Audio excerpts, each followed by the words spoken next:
All right, welcome everyone to another episode. Happy Monday. I hope you guys are having a great day, great start of your week.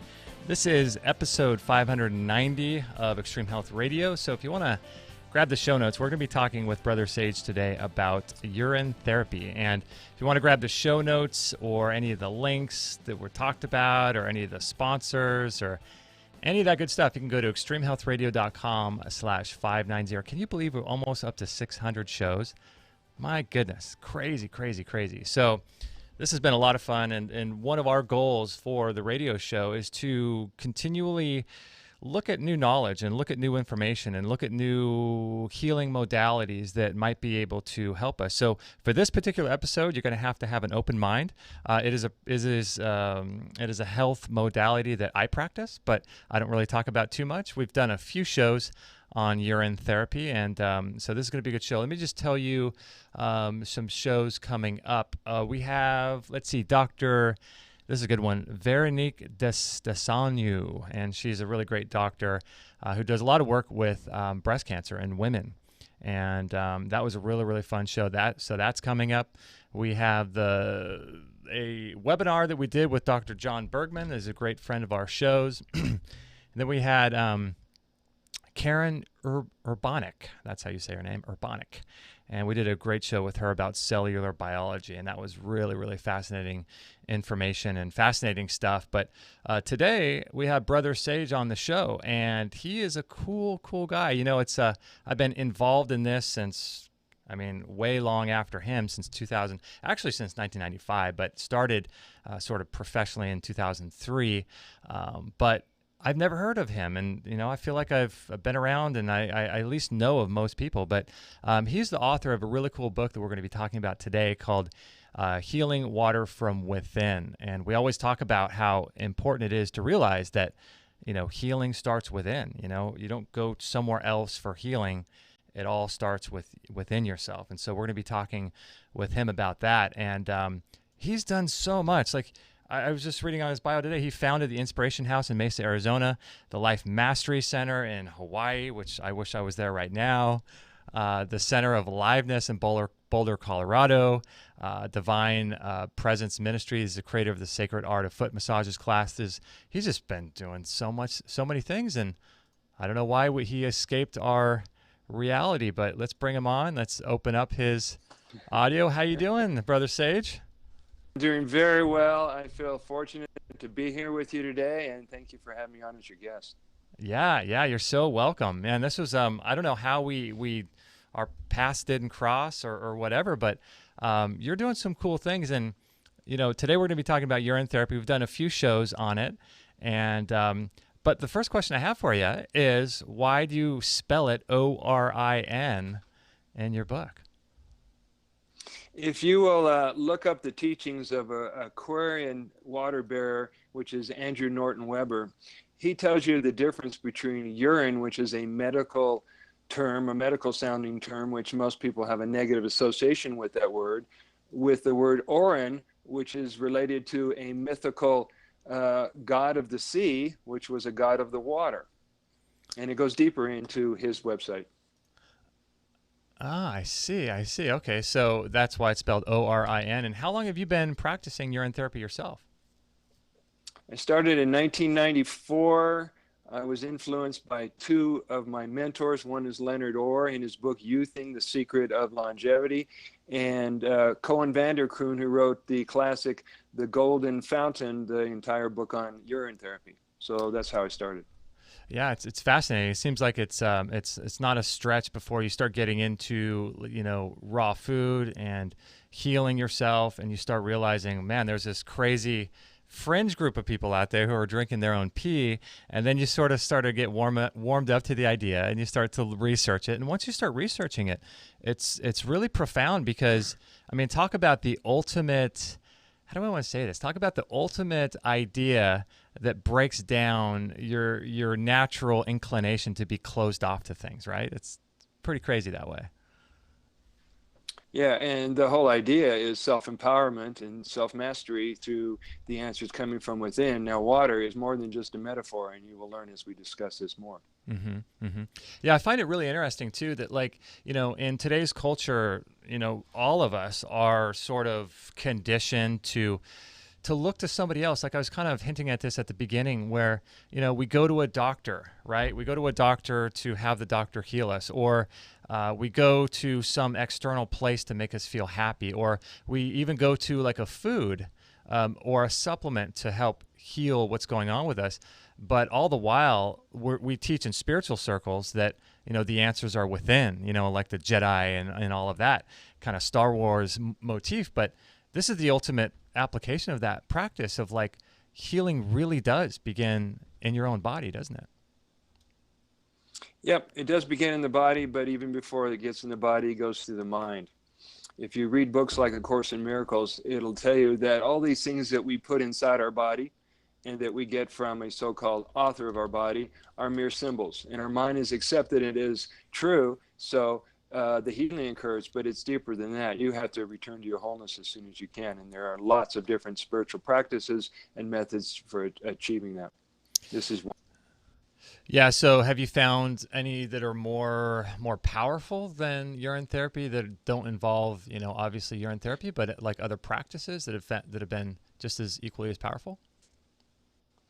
Well, it seems now I've been doing this for 40 years as a wellness practitioner. And it seems that the things that heal the body and clear the mind are elements of life. They seem to be more powerful than using your mind, because the mind's a trickster. You've heard of the term monkey mind. Well, the mind writes stories and creates all kinds of constructs, but the elements of life, earth, air, water, fire, and spirit, are more powerful. And not everybody, at least in the West, are willing to go sit by an open fire all night or do chanting all night, but more people are open up to the possibility that maybe there may be something inside us that could answer that. Yeah, it's super fascinating. So, how did you get involved, like, in natural healing to begin with, and then how long had passed before you got into this fringe area of natural healing, which is urine therapy? Well, my journey started when I got out of the American diet and joined a raw food community in Austin in 1977. Nice. And it wasn't too, now this was experimental. You could call it fringe. What's ironic, Justin, is when you return to your natural order and you return to an awakened mind that operates from what's called a heart-centered consciousness, it makes sense that's the natural order and everything else is fringe. And we'll discuss that too. So I started in 77 and got rid of everything from the American diet and mindset and construct. And there's my book, amazing. And so I realized within the first year that I was so thirsty for wisdom and knowledge that every teaching and book and mentor and guru and method that I could get my hands on, I absorbed it. I got into rebirthing, Course in Miracles, physical immortality, fasting, tantra, meditation. It all just kept coming in as fast as I could. However, for you folks on the spiritual path, it may take you 10 or 20 or 30 years to integrate it.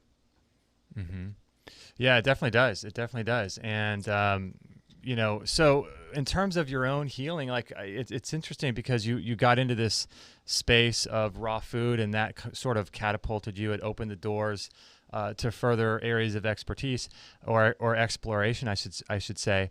There was an interesting quote, and I know you've heard this. The only disease is a closed mind. And, have you come across people that, when you start exploring ideas like urine therapy or like meditation or like, reconnecting to the earth and living a natural lifestyle, at some point our American culture, at least here in the West, is, closed off to that because we're so used to our modern society with our cell phones and all the stuff that we have, that this stuff seems pretty fringe.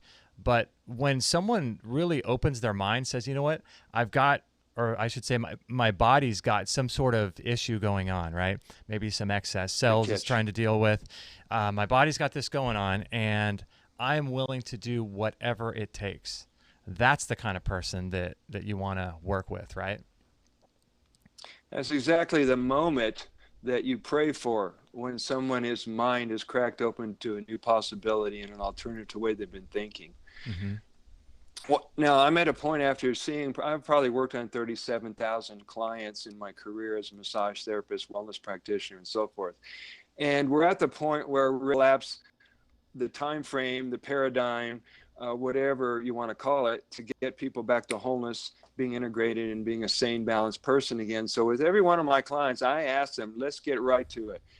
Do you want to heal everything in this session? So if they give you permission, you can go deep, you can go fast, and you can have them crack open and heal. But it's a matter of working with them in their current state of understanding and awareness. That's the reason why it's difficult for people to move their mind to a new possibility.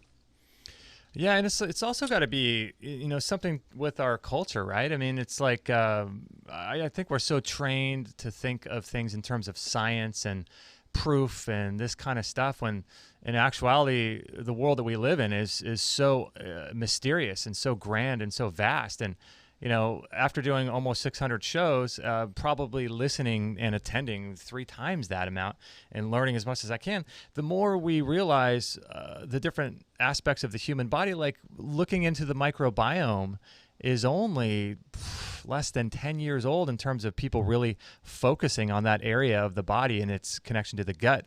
I mean, how little do we know about the human body? So this whole area of healing is so mysterious and so vast that I think what happens is people are just looking for answers, like they want something, their doctor to tell them X, Y, Z, and this is it, and this is all that is.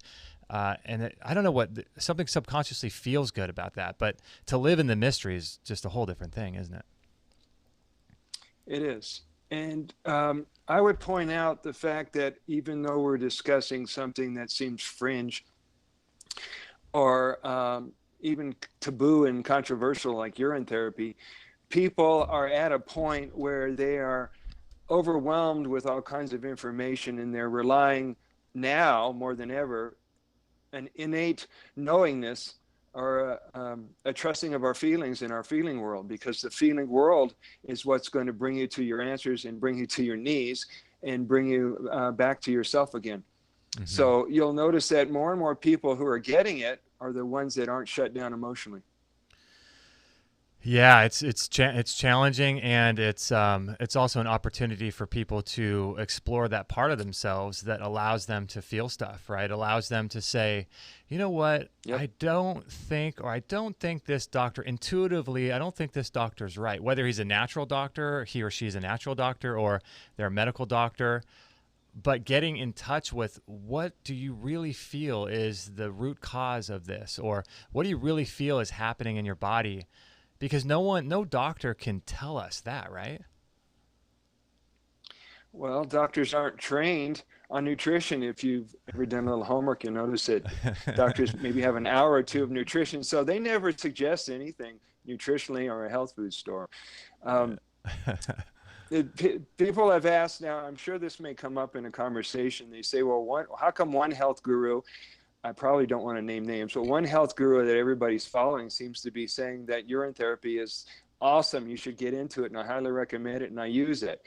And the other health guru is saying, no, the kidneys filter waste material. So people are confused. And you have to look at is that a guru or a teacher can only take you so far. They only know what they know from their training and their understanding and their research. So you need to know when it's time to move on and not be following someone who's not going to be able to take you beyond that point. Mm-hmm. Mm-hmm. Yeah, it's one of the things that I stress on the show. I mean, we'll have someone on the show and they'll talk about the benefits of, raw veganism. And then there would be someone the next day talking about how raw veganism is not how man evolved and you should eat paleo. And then you have someone else talking about whatever other kind of diet is out there. And then I get emails all the time of people saying, well, what do you think? Do you think so-and-so was right? Or do you think this other person? And it's one of the things that's like, we have to retrain our body to in our minds to be like, it doesn't matter what I think. It doesn't matter what any other human being on the planet thinks. What do you think? And go deep within. And that's kind of what we're trying to train people to do. It's challenging, yep. But it's yep. so rewarding, Yeah, and that's what I love about what you're doing, Justin, and all the other radio show hosts, because they're challenging the mindset of the agreed upon reality of everybody. It's not that one belief system is better than the other. It's just a matter of people understanding that they have to just buy everything that's out there and follow it blindly. So part of the awakening on the planet is people to find their way back to their own answers, which we're doing.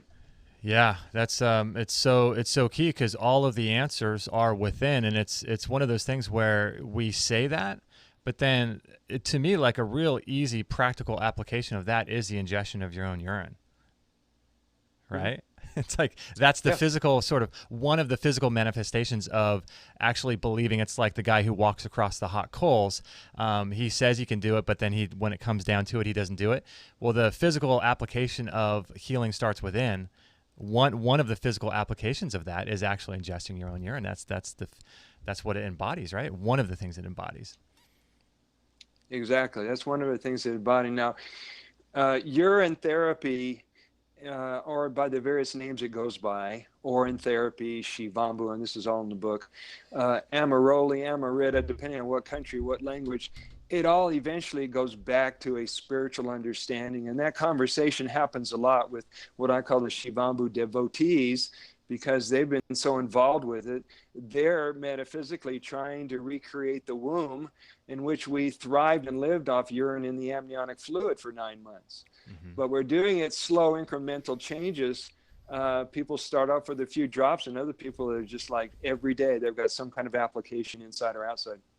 Yeah, that's crazy. So let's talk a little bit about the origin of urine therapy. And oddly enough, on our website, the most popular article that we have is about urine therapy, which is just incredibly insane to me that that's the most popular page on our website, is the article I wrote about urine therapy and the benefits of it. But let's go back. Like, let's talk a little bit about, like, not just why we should do it and why it might be beneficial for us, but how long has it been going on, and how did it start, and what's the origin of all this? If you look up a holy scripture called the Dhamma Tantra, it's a yogic text. It's been out for over 5,000 years, in which they go back to when Shiva, and if you're familiar with Shiva, he's known as the Lord of the universe. And he always looked young and healthy and vital and alive. His cohort, his partner, Pavarti, was going, "What's your secret?" And he finally came out with it. And he says, "Well, I drink my urine and I apply it on my skin and so forth." And this became the working of their text, in which they lay out a 9-year program of using urine therapy to achieve immortality. A 9-year program. Yeah.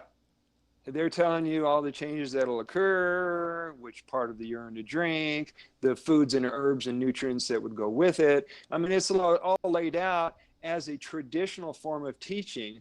And then here we fast forward to 2018, people have to learn a way to use Orin therapy with modern understanding instead of, an ancient spiritual practice. But people all around the world are integrating it. And there's a lot of, I remember... Do you remember the late Dr. William Hitt down in Mexico?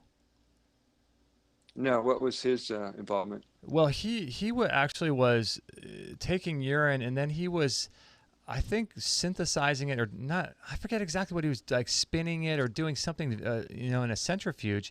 And then what he would do is inject it back into people. And he had a integrative clinic down in Mexico years ago, and was having tremendous results with, injecting people's urine back into them. I'm not sure exactly. I've never really looked into his actual procedure, but I mean, there's a lot of people doing some interesting things with the, urine itself. Well, I like where the guy was going, but he takes the power away from his client, because they'll always have to rely on getting more shots or get back to the clinic. That's true. But with urine therapy, you're good to go wherever you are. If you can get a cup, you're covered. And if you don't have a cup and you're flying on an airplane and you're back in the bathroom, here is your cup right there. Okay. That's so funny.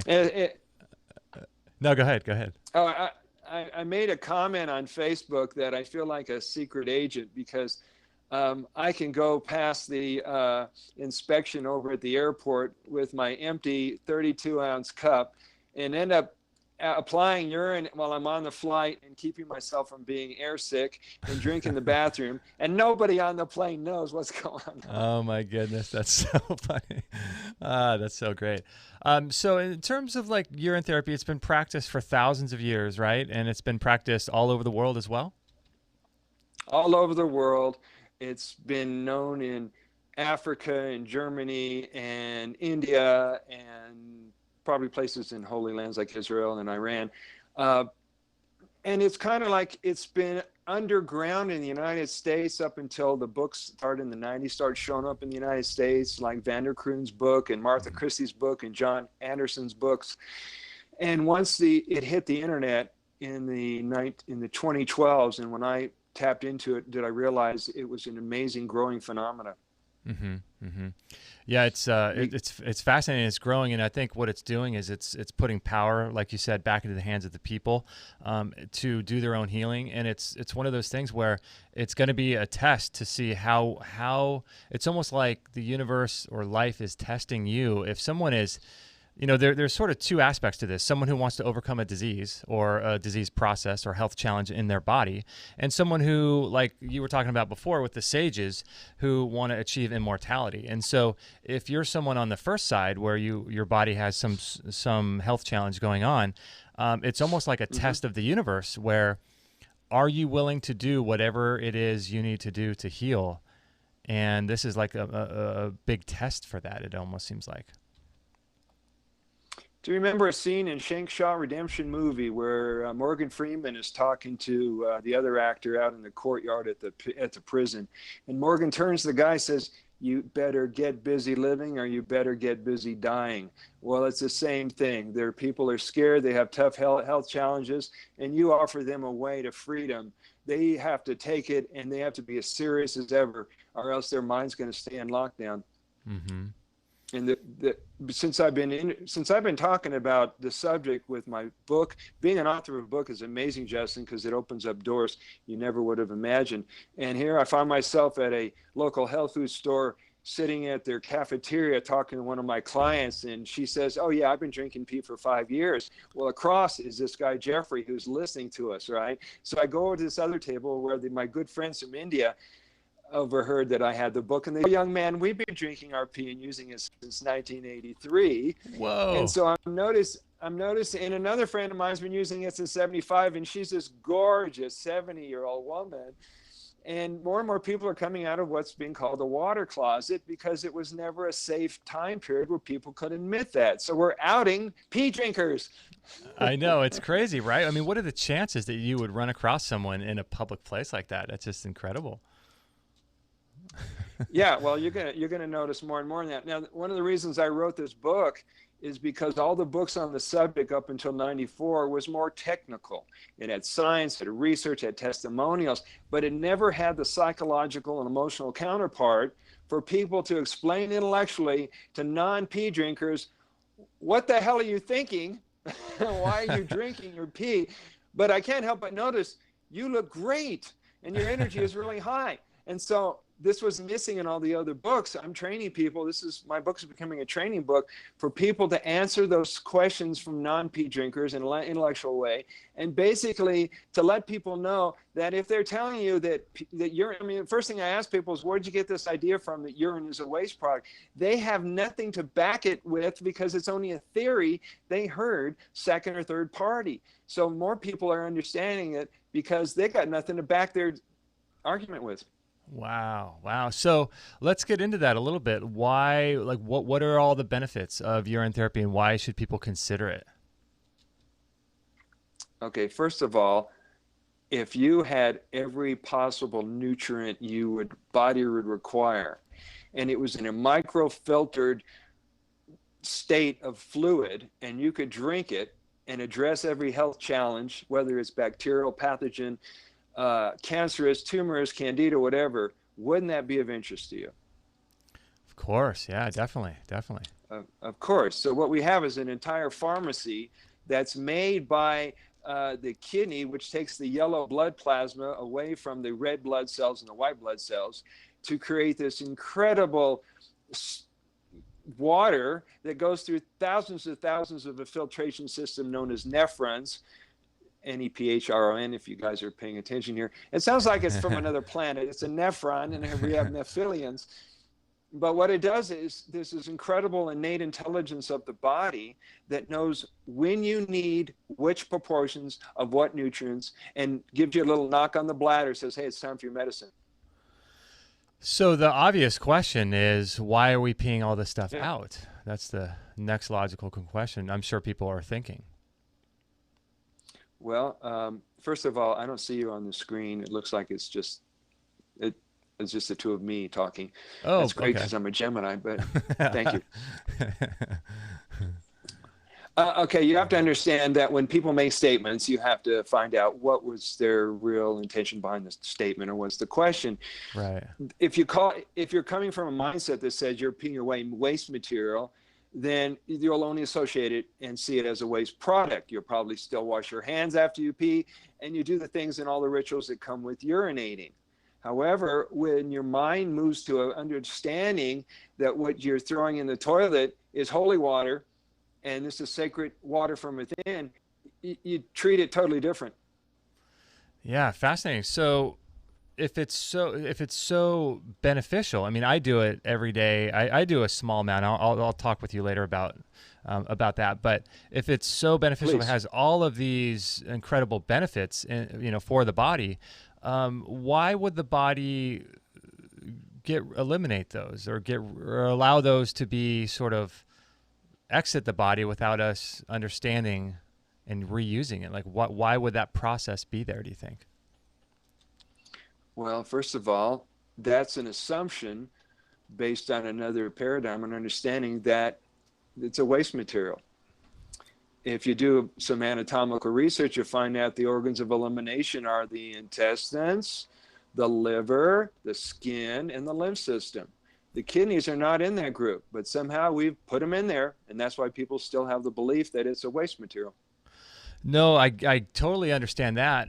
But if it's so, I guess maybe we just haven't been educated as to, how this whole process works. But since it is so good, it is so, contains so many minerals and vitamins and these types of things, since it's so beneficial, what good is it doing the body to have it be urinated out?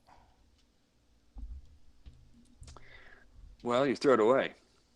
I mean, the only time people get in touch with their own urine is when after they pee, and they either wipe themselves or tap themselves or whatever they do, and it lands on their body. Nobody stopped it. I mean, I ask people, do you ever realize why your genitals are so beautiful? Because you drip on them. They never think about that. So as you can tell, this book has a lot of good jokes in it, because we got to lighten up the subject material. That's why if you get to this chapter on the piscabulary of urinisms, I came up with a whole new vocabulary way of using it and bringing it into our conversation. That's so funny. Yeah. So how often do you drink your own urine? How much? And what's your practice of application and use of it? Well, I drink at least 1 to 3 glasses every day, and there are probably 6 to 8 ounce sizes. But the continued use is depending on if you're just doing other foods during the day or if you're fasting on it. There are people who fast on urine for 1 day to 30 days because they really have health challenges, or they want to do a form of a purification and clean up their health and their body for a day or so. Mm-hmm. But every day I'm either bringing out a cotton ball, eye cups, a neti pot, and using it in eyes and ears and nose and mouth and hair and skin and massages and enemas. And you could call me serious or obsessed, but I mean, nobody knows what age I am, so I must be doing something right. So yeah, we had a guest from Australia. You probably know his name. I think Steve Williams, I think his name was. But he was doing a Yes. documentary at the he was doing an awesome documentary at the time that we did the show with him a few years ago, and he was talking about how he uses it for like other applications other than ingesting, kind of like what you were just talking about. And he was kind of making a joke about, if someone came over and looked in his fridge, he has all these mason jars full of urine that he puts in his bath, and there's so many. It really got me laughing. It was funny. Well, one thing I tell all my clients and the people who post on Facebook, if somebody is still nervous about drinking their pee or still has a negative association of what they think it is, we start them off with a foot soak. We have them get one of those 2 or 4 gallon Tupperware buckets and save at least 2 quarts of urine and do a foot soak for 30 minutes. And the reason being is, if you remember what essential oils and the application of essential oils is all about, you put it on the widest skin surface or the widest pores on the body, and that's the feet.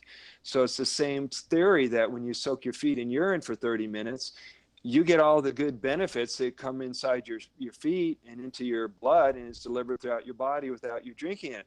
Ironically, that when people put essential oils on their body, or if they walk barefoot, anything that touches the skin, you're drinking it anyway. So you better think about what you put in your laundry detergent and things that touch your body. Yeah, it's interesting too. Like when you mentioned that earlier about how we all drank our own urine in the womb, a lot of people don't realize that's the process of how we get here, is we're bathing in our own urine, right, for 9 months. 9 months. We live in a water world. A.K. Anthony, I love you. He uses that same expression. We live in a water world. You're drinking it, you're breathing it. It goes out of your body, you're in your body, you're doing the ultimate looping and refiltering and recycling your urine, and you come out gorgeous. Mm-hmm. Mm-hmm. Now, one of the things I've heard... Oh, go ahead. Sorry. I just want to say that the memories of your birth and the memories of your connection to Creator or Source or God, whatever word you use, ain't going away. And whether you're able to access it or not is up to you. So there's a connection between urine and the womb and birth and connection and all of that. There is, and I find a fascination with the origin of words. What's the word? Etymology? Something like that. Yeah. I don't want to mix it up with the study of birds, but if you go, I've always been fascinated with the metaphysical or the mystical definition of words, and I want to give the viewers a word right now so you can play with it. The word urethra, where the urine passes through and gets released out of the body. Urethra, let's take it apart. Your wreath of raw. Ur, which is you, are the creation from the Creator. Wreath means to adore or to honor and make beautiful. And Ra was the sun god of the Egyptians. So if you put it all together, it is the Creator adoring its creation. Does that make sense? Wow, interesting. Yeah, fascinating. Wow, is that the actual origin of that word? No, I made it up, but the guys who looked it up says, no, it's from a Greek word. It's a Greek origin. And what I'm trying to tell people is we're making up reality as we go. Just because it's written in an Oxford dictionary or in the Bible doesn't mean it has to mean that to you. Yeah, because essentially you could just write your own dictionary, and that could be the trusted source of everything, and everyone would believe that. But it's just a one man on the earth writing something down and believing it, and then a bunch of other people believe it. But ultimately, like you said, we're making our own reality as we go, right? Exactly. And so go ahead. I don't want to get too into a sermon here. No, it's great. But one thing I heard in terms of urine therapy, a really cool explanation of it I heard years ago was it was sort of a self re-education, and so I think it was this person was talking about it in terms of like autoimmune disease or something like that. But he was saying basically it helps the body. One of the things it does, I mean, it has so many different benefits, but one of the benefits is it helps the body understand what's foreign and what's domestic. So it's helping the body's immune system understand this is a pathogen, or this is an invader of some kind, and then this is not. And so the body doesn't get confused. And so when I'm thinking about like all these circadian mismatches that we're sending to our body, going outside with sunglasses on, but our skin's exposed to the sun, or, all of these mixed signals that we're giving to our body, it seems like urine therapy is great at teaching the body, re-educating the body what's foreign and what's domestic. I just thought that was a really good explanation. What do you think about that? Yeah, I agree with that. A lot of things that people are learning, the folks that have been doing urine therapy for a year, 5 years, 20 years, 30 years, is that the things that we've empowered to heal us or to make us smarter, to bring us peace, don't seem to serve us anymore. The people who have been fasting come to realize that food is an option, and all the things that we've eaten, particularly cooked food, was an addiction that either stimulated us, sedated us, or altered our thinking. So people are finding out that the things that we all real are questionable. Mm-hmm. And you have to eventually sort through everything that the so-called teachers of life taught you to find your way. And so it's nice to see how many people are unlocking their mind and finding their way back to themselves again. Mm-hmm. And yes. your therapy happens to be one of those things. It's really, really fascinating, because when you start thinking about, a lot of people these days are thinking about nutritional deficiencies, right? Like, oh, I need to get more vitamin C in my diet, or I got to do this or that or the other. And someone I was reading years ago was saying, it's not that you're not eating enough vitamin C or you're not consuming enough, I don't know, vitamin A or whatever. It's the foods that you're eating are causing the nutritional deficiencies. It's not the foods that you're not eating. It's the foods that you're eating that are causing these deficiencies in your body, because they're stripping your body. And I mean, that's a paradigm, like you were just saying, where it's completely opposite, right? Food is optional in this kind of thinking, right? Yeah, food is optional. It's always been optional. But you see, when you said the expression about the nutrition deficiency, that's the reason why the medical profession and the vitamin stores and the wellness practitioners are still very successful, because it comes from an old mindset that we're broken. Mm-hmm. We're not good enough. We don't have everything we need to be healthy, happy, successful, and free. So as long as that's still operating in your unconscious mind, it's so easy to accept not only nutritional deficiencies, going to have to buy more vitamins, which will never satisfy you because they'll never hit to a point where you're saturation, or going to a doctor, or even astrology. Sorry, guys, I didn't mean to go there. But this all implies something has more power than your innate intelligence and your connection to source. Yeah. I'm so glad that there's a waking up. What really thrills me is I'm in the public a lot. So I find myself in the presence of 20-year-olds and 30-year-olds that are with me in every word I'm saying, and they're hanging in there, and there's an awakening going on in every generation. So I'm real hopeful for our planet. Excuse me. I'm hopeful for our planet. Yeah, it's amazing things are happening. People are waking up, and with the advent of the internet, I mean, there's so many great podcasts, and there's so many great radio shows, and people doing some cool things on the internet, and knowledge is spreading, and people are able to get access to whatever they want, whenever they want. And, in the age of information like this, ignorance is like a choice, like the meme says, like you have to willfully choose to not expose yourself to curiosity and things that you want to look into by just staying away from it and keeping a closed mind. And so, one of the most powerful things I think of is just that, this ability for our body to heal. Like, we have a guest on quite often, Dr. Bergman, and he always talks about how the body is self-healing, self-regulating. You just got to get out of the way. You got to create the environment and the foundation for your body to actually do what it's designed to do, instead of always thinking that something's wrong and like, I'm going to get my blood tested and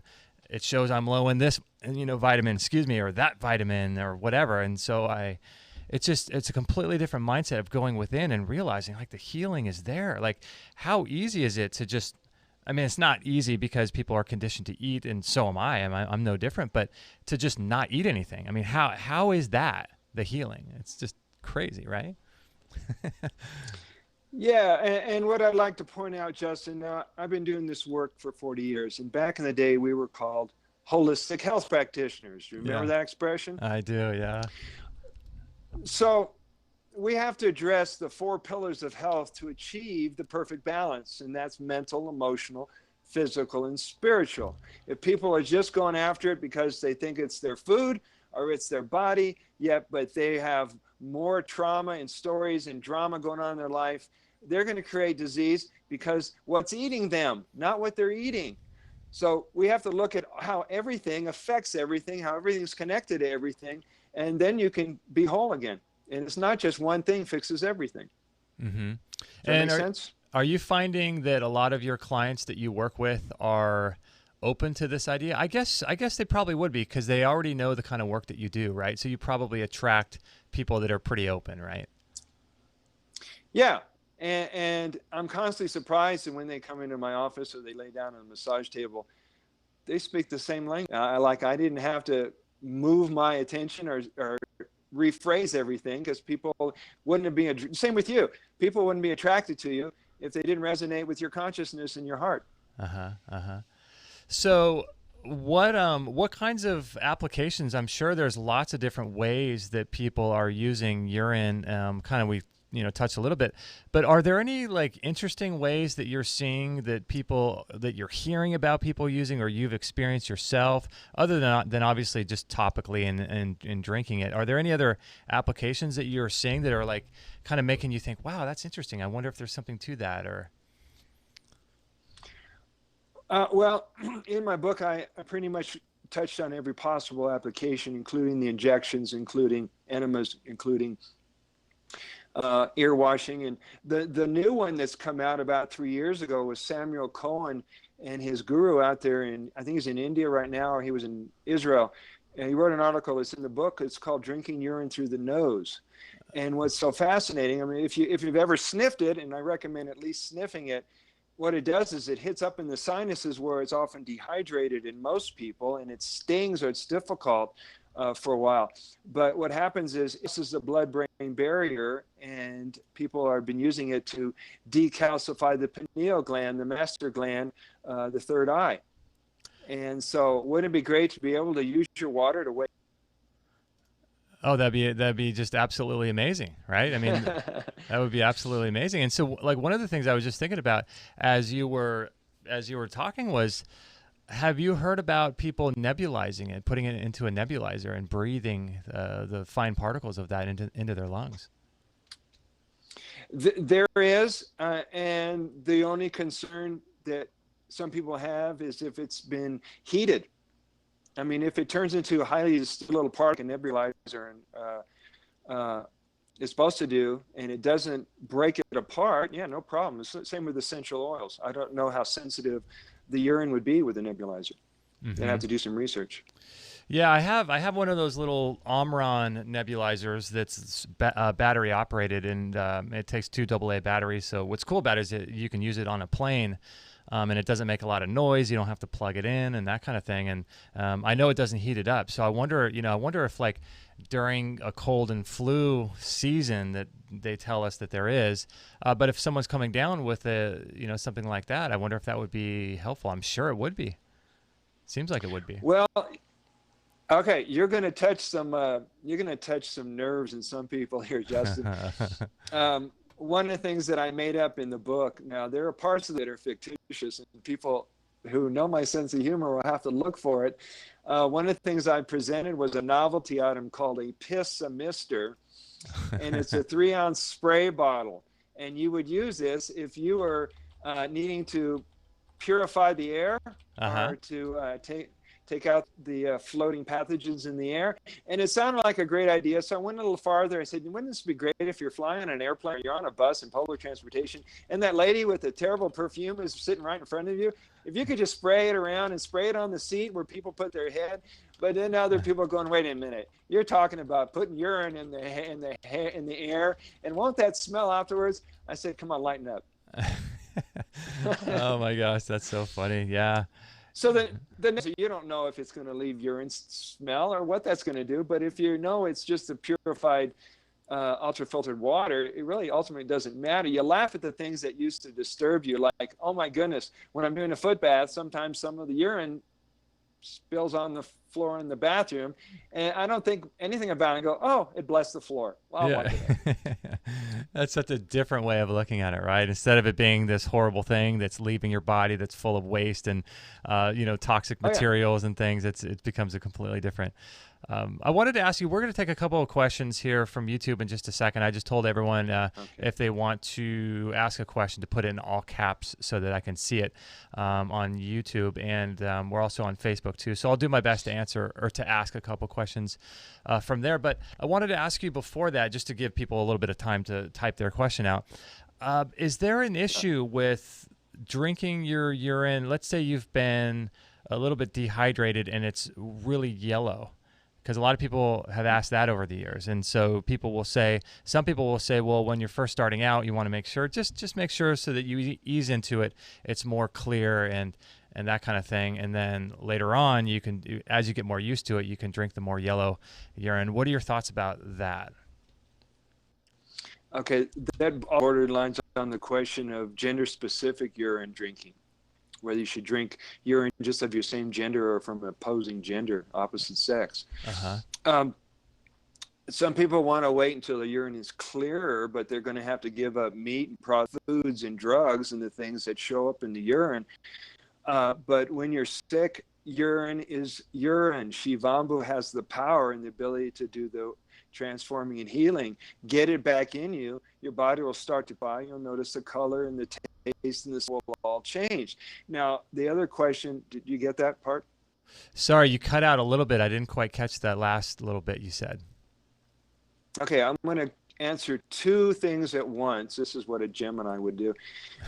One is should you wait until it's clearer to start drinking it or using it?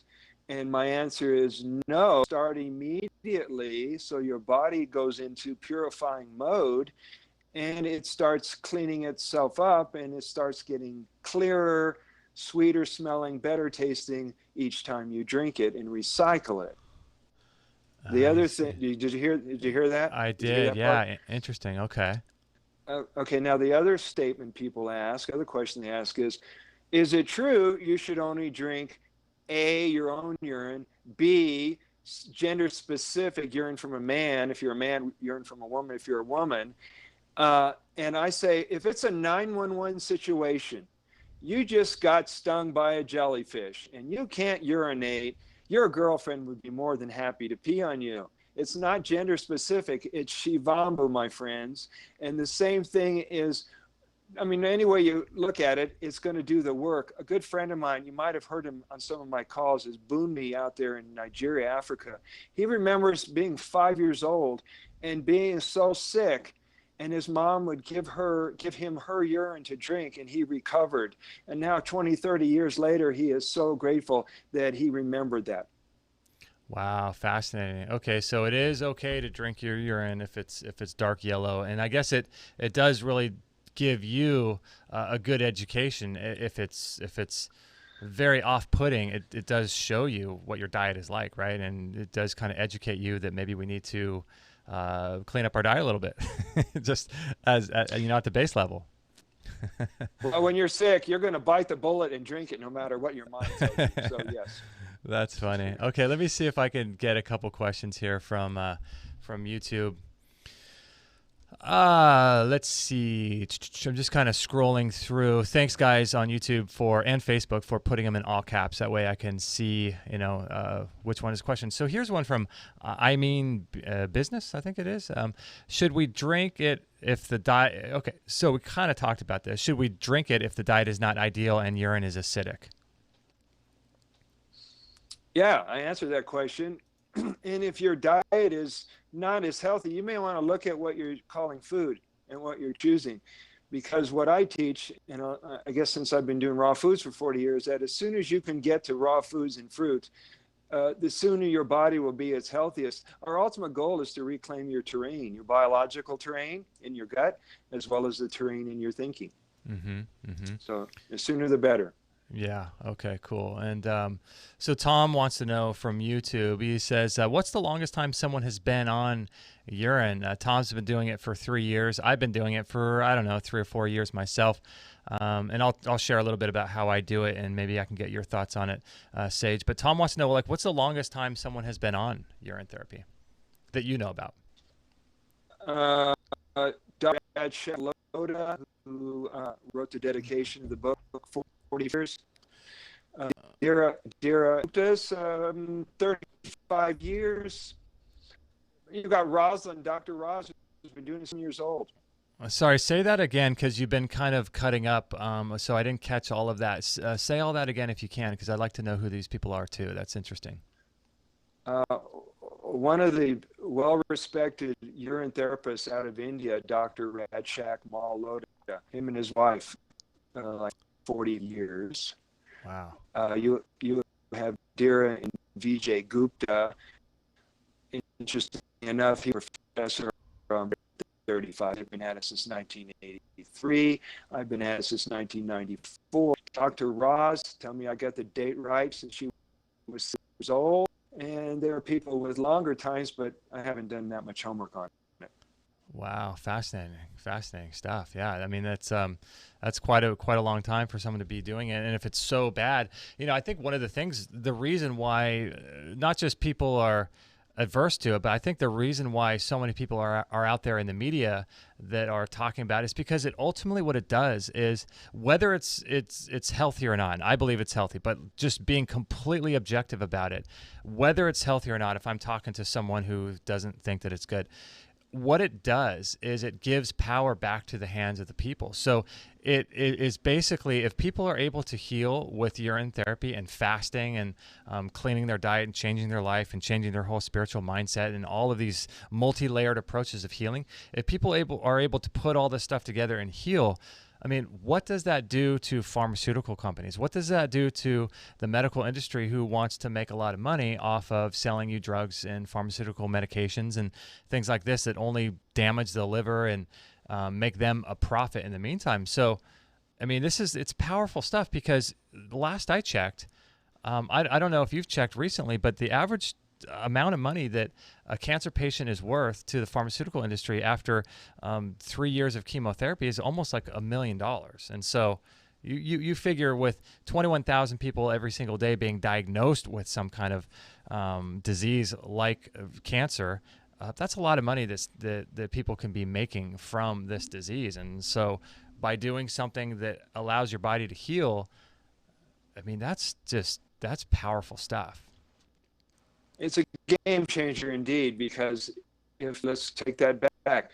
When time for everybody to take back power and learn to be self-healing, we wouldn't need a lot of the institutions and forms of medicine that we've relied on for so long. As soon as we can get to that point, and then things will talk, and we'll have a whole new society going on. So I would look forward to that time. But one thing, that in my research, I look at different ways that this is impacting on humanity. And one is, look how much paper we use when, in the bathroom. Times you had to use soap and water to wash your hands because you got pee on your hands. And then there's the towels.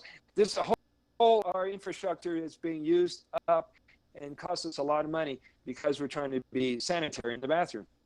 Mm-hmm. Yeah. There's a lot of, I mean, it's crazy how the whole system works and how they've educated us out of our own true power on every level, physically, spiritually, emotionally, and stripping us of that, and then making us feel like we're dependent on them for everything, right? So when you can really start re-educating yourself and learning that ultimately the power to heal is within you, on every level, physically, spiritually, emotionally, it really starts to make you think like, okay, the pharmaceutical industry and the doctors that you go to, they're like option number 350 on all the things that I'm going to try to do in order to heal. So it's like, Andre asked a question on YouTube, but we already asked this, Andre, and I do apologize. On YouTube, it says, Clint Pattison on healing rheumatoid arthritis naturally. I'm not sure why it did that, but we're going to be interviewing Clint Pattison tonight at 7 p.m. Pacific time. And so I think YouTube messed the names up a little bit. But Andre asked this question that we already answered, which was, why does the body get rid of urine when it's so beneficial? So Andre, the YouTube version will be out, and Sage answers that question. Let's see if there's any questions from Facebook, and then I want to share a little bit. Okay, so we got some people from Facebook, from Texas, from Ireland, all kinds of places. Cool. All right, so Sage, I wanted to ask you, so with my experience with urine therapy, I've dove into it very slowly, and I've just been doing like maybe a teaspoon every morning, and I've been doing it that's almost such a small amount. It's like a homeopathic kind of a thing. And when I first started, I remember I just didn't want the flavor and the taste, and I was really averse to it. So I added apple cider vinegar. Then I would add I heard it's really good to take some sort of lipid afterwards, so a little bit of olive oil afterwards, or really strong flavored things like that. Am I getting any benefit if I do like a teaspoon? Is that better than doing nothing, or am I missing out on a lot by drinking more of it, do you think? Yeah, you're getting benefit in a smaller dosage or a smaller potency. In this case, more is better. I'm always trying to get people to saturate their body with it, because you've eaten the way you've eaten up until this time of your life. It could have been 40, 50 years. And there are things in your cells and in your intestines that never got cleaned out, or whatever in your fillings in your mouth. So you can never OD on it. So the more you do, the better it is. Then it's just, that's the basic truth with urine therapy. The more you do, the more beneficial, the more you're going to feel the benefit and upside of it. Yeah, and one more component, which may not be addressed, is that you don't live in a bubble. You're not in your amniotic fluid anymore. You leave your house, there are people, there are electromagnetic frequencies, there are things that come out exhaust from a car, there are people's negative emotions. There's all kinds of things that affect us. So it's more like a preventative measure if you're adding more to your body, internally or externally. Now, when I do it, I usually do the first morning urine when I do it, and I usually do midstream. Do you think that's a good thing, or are there more optimal ways of doing it, do you think? I'm glad you pointed that up, because what happens in our conversations a lot, people want to practice the traditional way. The traditional way, go back 5,000 years, and there are people who follow it to the letter. The theory was that if you don't drink the beginning of the stream or the end of the stream, you're not being affected by the head or the tail of the snake. And so they believe that the most powerful part of the urine is the midstream. However, myself and a lot of people on the planet are just grateful that they have it to drink. And so they're not even thinking about tradition. They're thinking about how quickly, in what ways can I put it in and on my body. So I think it's a mindset. Okay, so you will drink midstream, first stream, end stream, all of it, right? Yeah, any time of day. I do stop wanting to drink anything 2 hours before bedtime, because I like to sleep at night. Okay, I see. And now, speaking of that, which is interesting, I found in my experience that the more, like, you could drink, my need to pee increases the more urine I drink. Is that because the body's recognizing, like, you're putting something through again, so it passes through quicker, so that because your body's recognizing it as something that's already been through, and so that's why the cycle is a little bit quicker? Is that what's going on, do you think? It's kind of like it learns like a computer. It learns as it goes. Oh, I've already filtered those things out. We'll just check and see if there's something we missed. Let everything go through. It's almost like you're a computer, and you're getting smarter every time you drink it. Now, wouldn't this be good for, it seems to me that the most beneficial people that would receive the maximum amount of upside for this would be people with, not rheumatoid arthritis, but people whose body has autoimmune diseases and things like that, because this self-education and re-educating the cells of what's foreign and what's domestic, seems like this would greatly benefit people with autoimmune issues. Are you seeing that the case? Yeah, whether it's autoimmune system or whether it's inflammation, which is basically caused by eating mucus-forming foods, it's helping everybody out. Mm-hmm, mm-hmm. Now, I saw in your bio that you were influenced by the late Arnold Ehret, and I've read a few of his books back in the day, and he was an interesting guy, to say the least. Always experimenting on himself with, all kinds of different experiments he would put himself through. And for those that are interested, his book, one of the main books he wrote, is called The Mucusless Diet Healing System. Fascinating read. And when did he write those books? Like in the early 1900s? Is that when he wrote them? They got published and released in the 1910s, 1920s. I think he might have written them at the end of the 1800s. Interesting. And do you follow still mostly what he teaches? No, because I have grown from the teacher. Good. Uh, I don't put much emphasis on food anymore. Whether I eat or not, it doesn't drive me or it doesn't obsess me like I used to. And I'm real easy with fruit these days. But what I've noticed that people have to sort out all that information. There are things that what he teaches back then may not be applicable to 2018. So you have to look how it fits in your life today. Yeah. So what kinds of foods do you eat now these days? What's your diet like?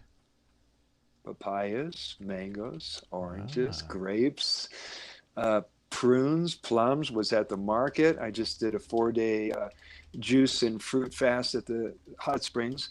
It gets to be a game after a while when you've taken your power back. And I've mentioned this before in some of the Facebook posts, that it's so nice to not have to buy vitamins or supplements or homeopathics or tinctures or all the things I used to rely on, because I'm getting that through my Shivambu and fruit.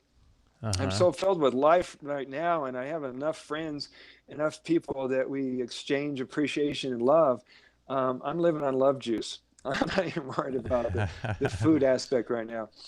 Yeah. When you start realizing that food is optional, like we were talking about before, you start really healing. Because, I mean, there's a lot of studies going on now these days about intermittent fasting and the benefits of avoiding food and giving your body a chance to create autophagy and, allow cells to die and to clean up and all of this stuff. And, this is all stuff that people have been doing for thousands of years. But, we get this idea that intermittent fasting is this new thing, this new phase that everyone's going in. But, fasting is an incredibly healing, one of the probably the most beneficial things you could ever do for your body, right?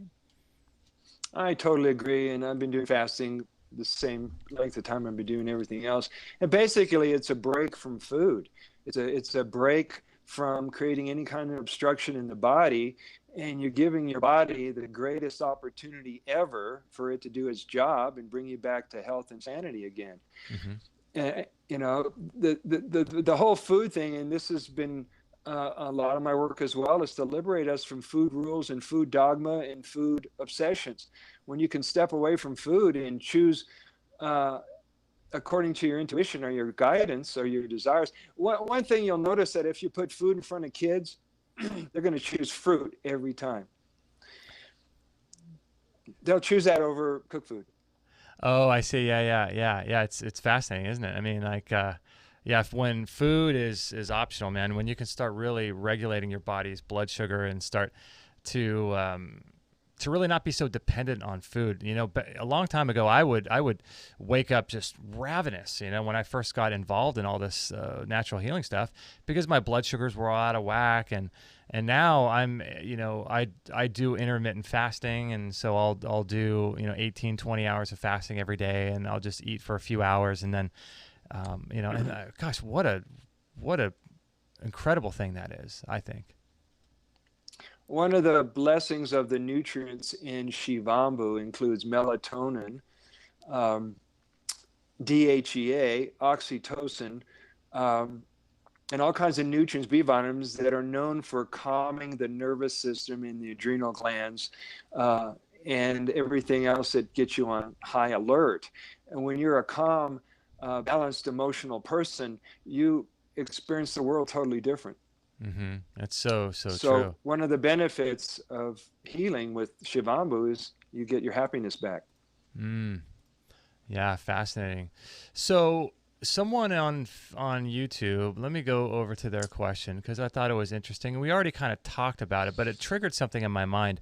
Um, Says, will it help with inflammation? And I thought about this and I thought, you know what? I wonder if it would be a good application to apply, like, let's say if I had inflammation in my knee, for example, or in my elbow, and if I were to apply some urine onto the elbow or to the knee and then add DMSO on top of that to help drive that into the joint and drive that in. Do you think that would be a good application? Have you seen people use that? And what do you think about that? Yes, and it's only a band-aid. It's only a temporary measure until you get out all the mucus-forming foods out of your body, out of your diet, that are creating the inflammation. You have to also remember that inflammation is never just centralized or located in one part of the body. That happens to be where the concentration of the obstruction and the congestion is. So when people have itis, whether it's arthritis or prostatitis or hepatitis, it's a form of inflammation. But like I said, it's never in one location. So you have to do the deeper cleansing. So what would some of the deeper cleansing be? Would it be different for each person, or would it be a standard protocol and then you might tailor it to each person? Yeah, I'd go with the standard and you tailor it. You've got to get rid of the causes of the inflammation to have a permanent healing. Otherwise, it's just a temporary measure. Mm-hmm. Does that make sense? It does, yeah, yeah. I mean, that's. I think that's unfortunate in the natural and alternative health communities. We've been so brainwashed our whole life to think there's a pill for every ill. So then we move into the natural side and we think, oh, okay, I'll take white willow bark instead of aspirin, or I'll take, I've got a little bit of joint inflammation, I'll take some turmeric instead of looking at your lifestyle and your environment and thinking, okay, what am I doing that's causing me to be inflamed? Because that's always the hard, that's the hard question, right? Is like, then that means I actually have to change my life, and I don't want to change my life. it's too hard to change my life, right? Yeah, and you have to change your belief systems. I mean, if you want to get it at the bottom level, if you want people to be strong and confident and courageous, they've got to clear out that old belief system that says I'm not worthy and people don't love me and I really shouldn't be here. So it depends on how deep into the core issues you want to go to really heal and have a permanent healing, or you could just put something over your knee. Mm-hmm. Yeah, that's so true. If you guys are on YouTube or Facebook and want to ask a question, if you're just dropping in, make sure to ask it in all caps, and I will do my best to read it here on the air. I was going to ask you, Sage, what are your thoughts about, the ability for re-ingesting your urine to allow you to have an even more open mind? Because it takes an open mind to get to that point to begin with and to start searching out different healing modalities. And then once you do that, your mind can continually be open if you let it and explore. Have you noticed in your life the effect that ingesting your own urine has had on your ability to accept new concepts and to accept new ideas and things like that? Dude, I'm drinking my pee. Yes. I know, right? Yeah, there's not much that throws me off or that I haven't heard. I mean, I've been practicing physical immortality for 40 years, and I've been interviewing and talking with breatharians and fruitarians and people from all kinds of lifestyles. And so nothing is surprising anymore. I bring it on, guys. Yeah, it's fascinating because when I first got involved in all of this, I just noticed when I started sort of getting more minerals into my diet, just super simple things, drinking green juices and doing all this. I came off the standard American diet Nice. of just like carb overload with pizza and cookies. I mean, the best tasting desserts and all this amazing food that I called food, and I loved it. But when I came out of that into sort of remineralizing my body, and I got into it from Jay Kordich and his Juice Man tapes, and then that just propelled me. But I realized that as the transformation was happening, my mind was getting clear and I was accepting new ideas. And not only that, but I seemed to be manifesting new things into my life that would allow me to accept even more new ideas. It was like this, like a snowball effect where I'd be exposed to new information all the time. And man, the growth on every level, not just physical, but it just becomes profound. And I was just doing that coming from a standard American diet into green juices and minerals and things like that. And I imagine that it happens at a faster rate going from an already healthy diet to drinking your own urine. That's just, I don't know, something Well, to think about. what's fascinating is that when you have moved to a new consciousness or a new understanding of yourself, the things that used to interest you or attract you falls away, kind of like your guru or finding a book or whatever it is. I go to a health food store and the things I used to look for, the shelves and the aisles, I go right to produce. I'm out of there. What a time saver. So, because those things that used to interest you, they say when you become adult, you put away childish things. Well, when you come to a certain vibration or octave or consciousness, they don't have an interest to you. Television has no interest in me. The things that we used to do that was part of our routine or part of our programming, it dissolves, it falls away. It's not even a question anymore whether I'll drink pee or not. The same with everybody else who does it. When you become a vegan, when you become a fruitarian, when you're healthy and you're happy and you're joyous and you're the most successful in your life, I mean, everything I'm doing now is successful. My careers, my books, teachings, it all keeps moving upward. And there's one element that's woven into all of it, and I had to touch on it. It's called your faith. The people who drink Shivambu, you can't shake them off of it. Their faith, they totally have a direct knowingness of it. The same with what you do, your spiritual practices. That confidence is something that's going to take you through life. It's also something that's going to really empower people to get to know you, that come near you, that go, oh my God, this guy really got it down. I'm going to try it. And I've had some of my friends, you're going to love this, you viewers out there. I've had friends who know that I've been doing this urine therapy for 25 years, who on a live video chat, my friend out in Puerto Rico, she went to the bathroom and collected her pee. The same with my friend who's here. They went to the bathroom and collected their pee and drank it for the first time in front of a stranger on live streaming video or in front of a good friend in person, that they never would have thought they could do that before. Oh my gosh, that's that's so great. That's so funny. So what are some of your thoughts about, people listening are just sort of like, they're kind of dabblers. They're like, okay, I'm going to watch this live stream or watch this archive YouTube video of these crazy people talking about drinking their own pee. I better do it when no one else is around because, even me just perusing this information, people will think I'm crazy, right? So coming out of a paradigm like that to someone who's really interested in doing this but has never really done it before, the technique that I use with the apple cider vinegar and doing like a teaspoon and then working your way up is something that I found to be helpful for me.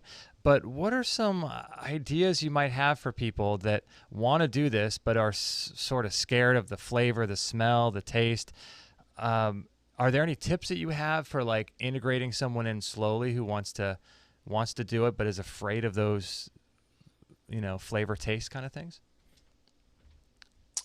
Did you ever do a firewalk? The people who did fireworks said you're never ready for a firewalk until you're ready in that moment. You can't psych yourself out and you can't give yourself any self-talk. It's the same with drinking urine. When you're at that point, you're at that point, you go, what the hell, here goes, boom, and they drink it. So you can prepare the mind for that moment, or they can just trust your word and go, well, I trust you, I'm going to try it. And a lot of it has to do with your transference of your understanding and your confidence that makes a big difference. Would you recommend someone ease into it, or would you recommend someone go full tilt? Or I guess that would depend on their diet and their sort of inclination, right? If I'm talking to them one-on-one, I'm going to have a conversation to find out their level of willingness to play or to drink it. In my work with people, I don't push people past where they're comfortable. So you have to find out their level of comfort and then step them into it. Yeah, it's fascinating. And so the more you can drink, the better. Have you noticed any differences in drinking urine at different times of the day? Because obviously there's cycles, and our body works off circadian timings and things like that. Have you noticed any difference in your own health or how you feel drinking it at different times? I noticed that during the day, if my energy starts to slip, I take a couple of ounces of it, or I snort it up my nose, and my energy returns and my brain clears up. And that's not based on any time of day, and it may be on some kind of a cycle pattern, but I haven't really looked at it that closely. All I know is when guidance comes, it's time to drink, here comes the medicine, and I better get near the tap and collect it. Is it true that I've heard there's a few people on our show that have mentioned this, that in ancient Chinese culture, what they would do for hormones is the king would actually drink the urine of young boys during that time in order for the king to sort of re-regulate his own hormonal levels, drinking the urine of boys that are going through puberty, and older women would do the same with the younger girls. Is that a true story? I'm not sure if it's true or not, or what it's founded in, but it sounds like a great concept. You're drinking youth juice because maybe yours doesn't have to produce as much testosterone as you need at your age, but it may be a mindset. I don't know, but I've not tried it. I tend to keep to my own. Yeah, I think that's probably the safest bet, right? Just keep to your own. That's so At least funny. I know what I'm getting. Right? I know. Yeah. And you know that it's like I would imagine that your body would, I don't know, it seems like it would throw your body off, because then you're dealing with all the antibodies and all the different constituents of someone else's diet and someone else's digestive system in their whole body. It seems like it would throw your system off a bit, but I don't know. I don't know. Once again, I would say that when you're desperate and you're in a tough health challenge and you can't pee, Shivambu. You work out later. Yeah, figure it out later, right? Yeah, when a first responder comes up on the scene, they go right to their protocols. They don't stop to wonder, who is this guy and what did he do in life? Here's a patient. Let's get to work. Right. It's so funny. Let's go see if we have any YouTube questions, and then if not, we will close out the show here. Let's see. Andre says, "Do you have any practices?" Let me switch this over real quick. Do you have any practices you do every day? For example, ice bath, ice shower, exercise. Yeah. What does your daily routine look like in terms of sort of practices that you do? You mean all the practices? I mean, I'm chanting every day. I'm doing fasts up until around 9 o'clock in the morning. I take a bath twice a day where I can do conscious connected breathing for 30 minutes to an hour. I have clients every day, so when I'm with them, I'm totally focused on them. And when I have time off, I walk barefoot in the park, and I go for walks with my friends and their dogs. I mean, I'm involved with life. But the spiritual time is just between me and spirit, and that's what I go to recharge my spiritual batteries. And I highly suggest people do that. And have you done do you do a dedicated meditation, or do you sort of do that while you're taking your sort of medicinal baths, or do you have a separate time for that? Well, let me give you a modern version, a modern definition of meditation, and maybe you guys will get this really quick. Meditation is not necessarily sitting in a mindless place, keeping quiet or facing a certain direction. Meditation is a conscious vacation from concern. So if you can quiet down your machinery from going all the time, you've achieved meditation. I like that. And what other sort of practices that you have that would be beneficial for people, like simple things that people don't think about, like going to bed early or drinking enough water? Like what are some really simple things that you do that would be beneficial for just about everybody out there? You've got to learn to get into the pace and the rhythm of life, and not the pace and the rhythm of your job, working for money, your friends, your family, society. You've got to learn to slow down so that you can understand how to manage your energy. It's so easy because we're overstimulated. We have way too much information overload. You guys are looking at a screen, for God's sake, and you've got to learn to keep it all in balance. The closer you can get to nature is always a good remedy for anything. So what I do is I take time to slow down as much as possible. When I see my clients, if anybody's there, a body worker or a wellness practitioner, it's a good idea to be at the end of the appointment, the end of the treatment before you see the client, which means before they enter my wellness practice, I'm as relaxed as I could be so they can find their way to being as relaxed as they can be. So in a modern world that's all sped up, slowing down is an optimal practice for everybody, and I highly recommend it. And just sort of detaching, right? And not letting life run over you, but you dictate what you want, right? Yeah, it's on your terms, but we usually give it away to everybody and our lovers and our families and religion, and it speeds us up, and we need to come back to our balance and our sanity. So that's a conscious, mindful act you need to do every day. Find your Hmm. way back to peace again. Hmm. And what are your thoughts about, this idea of protecting your energy and, not allowing, negativity or disempowering people or thoughts into your life? I mean, this is huge. This is massive for me, because there's the whole idea of protection, right? Of like making sure that these things don't affect you and don't bring them into your consciousness. But then there's also the idea of like you can't just walk around with a shield all day long and not allow certain things. Then you also have to bring in the good stuff. And so we talked about the good stuff today, but in terms of like protection and like what are your thoughts about that and not allowing things in that are going to be disempowering to you? Okay. Here's a subject that I was wanting to get into, and I hope you guys will open your mind and hear this. It's the idea of physical immortality, and the idea that the old belief systems of death and dying and going to a higher place is just a myth. When you understand that nothing can take you out except your thoughts, then no bullet or germ or enemy or authority or outside forces, not even aliens or germs, are going to kill you without your permission. If you have a strong life urge, and if you have a strong desire to love and live and be part of life, those things aren't even coming to your attention, much less being attracted to you. So you're safe in the universe as long as you say you are. Does that Mm. make sense? Yeah. So how do you develop, or how have you developed that strong sense of life force and that strong connection? Like, what are some of the things you've done over the years to develop that strong, connection with life and wanting to live for a long time? Well, I have stopped trying to assume I know stuff and trying to figure out the outcomes and plan so much, and being more open to every moment and give love no matter what it looks like from other people. They're really asking for love. If you've ever studied A Course in Miracles, people either say, I love you or I'm scared, help me.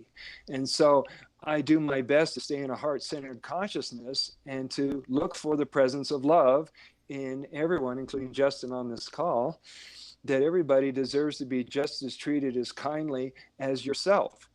So Mm-hmm. if you can bring that into every conversation, you'll experience a lot more miracles and grace throughout the day. And Mm-hmm. you'll want to stay. You'll want to be in life. Mm-hmm. Yeah, and The sooner you realize. can get the Oh, sooner you can get rid of your own personal suffering and your own victimhood, the sooner you'll think about other people and want to serve them. Suffering ends when you start serving. Now, have you ever thought of service and suffering in the same equation? It doesn't go together. that's awesome. So, Sage, how can people get in best in contact with you? And I want to tell people about your book and all of that. So, tell people about your book, and I think it's available on Amazon as well as your website, right? Yeah, it's on Amazon. You can either go to Amazon. I have a direct link, which is tinyurl.com/Orin Therapy. You can also reach me through brothersage.com or various Facebook groups like Urine Tribe. And yeah, there's various ways that you can reach me. That's awesome. And do you work with people over the phone or Skype, or do you work with people typically like in your own local area? I have international clients, associates, customers, colleagues all over the place thanks to Facebook Messenger. I'm doing live consultations like you and I are having this conversation with people all over the world. We just have to get the time zone right. Mm-hmm. That's always the trickiest part, right? It's getting that time Yep, zone right. um, exactly. yeah. So, any other projects you're working on? Anything that's exciting you that you're looking to get into, or that you're currently working on? What kinds of things do you have coming up? Well, right now, this gift to humanity, which came through me, and I don't know if you can see it. Yeah, this was a gift that was given to me. I was pregnant with it for 5.5 months. I guess that's a good time to write a book. And because it has opened so many doors with people around the world, I'm preparing myself to get. I've been creating organizers in UK and Australia and across the United States to take this on the road to let people learn. This is becoming a training material. I'm going to end up at the Water of Life Symposium in Las Vegas in September, and I think it's going to be the kickstart of a world tour. Really, really. So you'll go around the world giving talks and lectures and all of that. Wow. It seems that it's really hot to go. It's a phenomenon on social media, but where the work is out in the field. So I'm teaching people to get offline and talk to people. That's Don't awesome. be afraid to take your faith out to the world. It's kind of like a missionary. Yeah, that's cool. That's awesome. Well, Sage, thanks so much for joining us today. I'm glad that we connected. I'm glad that I don't know how, like I said, I mean, I obviously don't know what everybody's doing, but I don't know how I didn't stumble across you earlier. But man, I'm super glad that we connected, and I'm glad for your work. And it's really cool that you're educating people on basically self-empowerment, right? That's so cool. Yeah. Yep. Remembering who you are and loving yourself. Wow, that's a full-time job. That's a full-time job, right? That is awesome. All right, Sage, I'm going to end the call, but thank you so much for being on the show. And you know what I'll do? This should be available on YouTube here pretty soon once it's uploaded. The actual podcast version itself won't be available for a while. We're kind of backlogged in terms of the podcast, but the YouTube version should be out later today. So I'll send you that link as soon as it becomes available. Please do. Thank you for having me on the show, and hope everybody learned something today. Thank you. Awesome. Thanks, Sage. Well, we'll talk to you very soon. All right. Blessings, everybody. Keep it together. Bye-bye. All right. There you go. Brother Sage. What do you guys think about that, huh? That was cool. Thanks, Tom. Thanks, everybody in the chat room. Jordan Rivera. You guys are just chatting like crazy. This is pretty cool. Bunch of people in here chatting. Jordan Rivera is on. Tom Corner. Pretty cool. Pretty cool. So, question to you guys. Do you or have you ever tried urine therapy?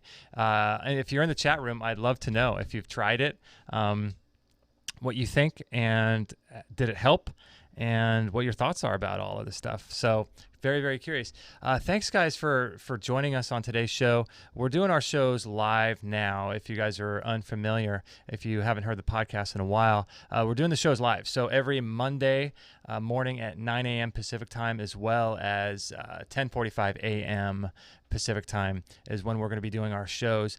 Today we have a sort of a special show later on with Clint Pattison, and we're going to be talking about his journey to healing rheumatoid arthritis. So if you guys know anyone who has rheumatoid arthritis, or I should say whose body has rheumatoid arthritis, then make sure to have them listen to the live show, or send them the link afterwards, because Clint has a really fascinating story about how he healed his body with specific methods. And, he wasn't even supposed to be able to have kids. He was wheelchair bound. He was going to be in a wheelchair. His joints were swelling up. He couldn't walk. He couldn't move. He was in excruciating pain, like screaming levels of pain. And he made it out of that. I mean, it's so incredible, to realize that we do have the power, like I was saying in the show. In the age of information, it's just your own choice if you want to be ignorant, because people are healing from diseases that you would not believe, and people are doing it every single day without pharmaceutical medications, without drugs, without surgeries. These things, people are healing, and it's just so, so incredible. And so I just think it's really empowering. And I think one of the things to make note of is this idea that we can fast and we can avoid eating. The simple act of avoiding eating is going to allow for mitophagy to happen, for autophagy to happen, for your body to start self-regulating again and start understanding what's going on in the body. And so if you're able to fast on a regular basis, in my opinion, fasting has been just massive in my own journey and my own healing. But when I would always hear people talk about fasting, I would think, I can't fast because I can't go 2-3 days without eating. I can't do these types of things. But when you start realizing that you can fast every day, through intermittent fasting, that is a cool stepping stone to get into the power of what fasting can do for you. So a little tip about what I do is every night I eat around 6:00 p.m. and I don't eat anything. So I'll probably go to bed around midnight or 11 o'clock. So I've got about 5 or 6 hours of not eating any food, and then I sleep for 8 hours or 9 or whatever it is. And so now I've got, 12, 13 hours of fasting, and then I get up and then I don't eat for another 4 or 5 hours on purpose.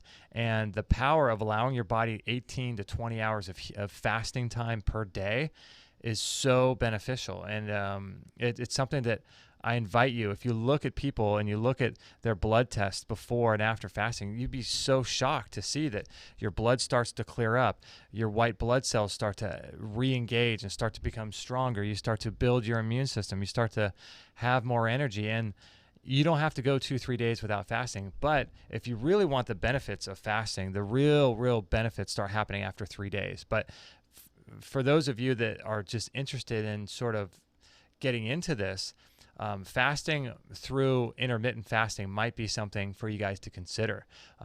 It's something that's changed my life, and I think that every person needs to bring some sort of fasting element into their life every single day, because like Sage was saying, food is really just optional. You really don't need food as much as we've been told we need food. And so that's kind of what we're doing here at Extreme Health Radio, and trying to bring guys like Sage on, trying to look into alternative healing methods and alternative healing modalities. And I'm telling you guys, like, we have the power to heal our bodies. And I'm going through this right now with my mom. Her body was diagnosed with breast cancer, and I don't even like to say the C word. There's just some cells in her breast that were going a little bit haywire, right? So she was diagnosed with that recently, and unfortunately, she is going through it. I shouldn't really say unfortunate, because everyone has their own path, right? So her path is doing chemotherapy and radiation. I don't think she's started radiation yet, but she's pursuing the chemotherapy option. And, it's one of those things where I have to support her on her health journey. And I'm going to be introducing her to this world of fasting. Andre says, yes, he does intermittent fasting and he feels amazing. 18-hour window. That's awesome, Andre. So we all have the ability to heal, but what happens is that we get so indoctrinated from our culture, from school, from education. I don't even like to call it education, because it's not even education. Schooling is not even education. We get so indoctrinated to think that all of our authority, everything we need, is outside of ourselves. We have to go to the doctor for this. We have to go to the mechanic for that, and not realizing that we could do all this stuff ourselves, right? So it's so important to realize that healing happens within. So I saw Simply Me, Laura D on YouTube. Sorry, Laura, I don't know the answer to your question. You asked, what is it Sage takes again? It started with an S. He called it Happy Juice. I think he was just referring to his own urine, wasn't he? I think that's kind of what he was talking about. So the ability for our body to heal is there, and we need to get outside of the mindset that we need to take vitamin C, we need to take all these substances. They're great. And really what they are counter offers. They're basically telling the body, hey, instead of doing this inside the body and creating these rogue cells, let me give you something that's going to actually get to the root of something of the actual issue. So you might do a IV turmeric or IV glutathione or IV vitamin C and just offer that. That's an offer to the body instead of taking a pharmaceutical drug, right?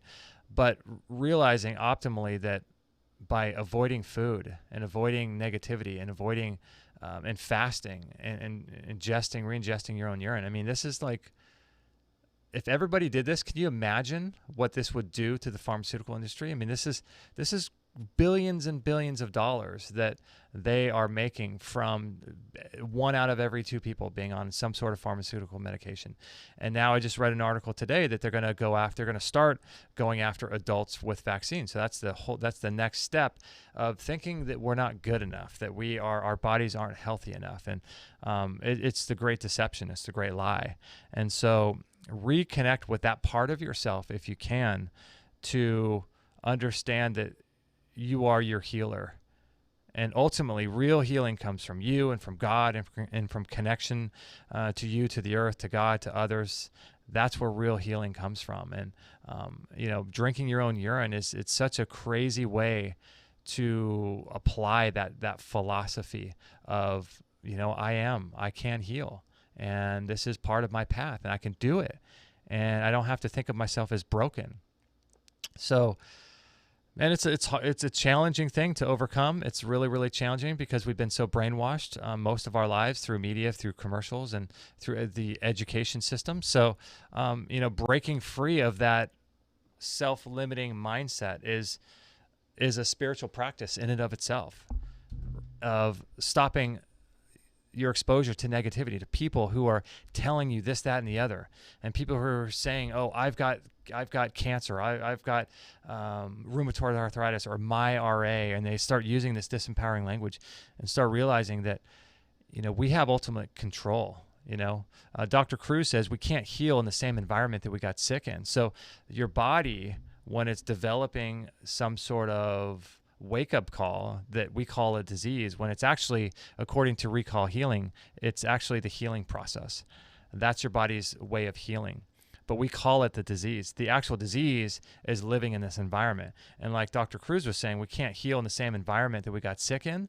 So that means that we need to change our environment. And that's the hardest thing. That's the most challenging thing that we could ever do, because that means moving, changing jobs, taking your kids out of school and moving to a new city, or moving to the country, or moving to the forest, or something like that. It requires so much of us to extract ourselves from our current environment, because our body's just adapting to the environment we're living in, our internal environment, our external environment. And so it makes perfect sense why the body would be doing what it's doing.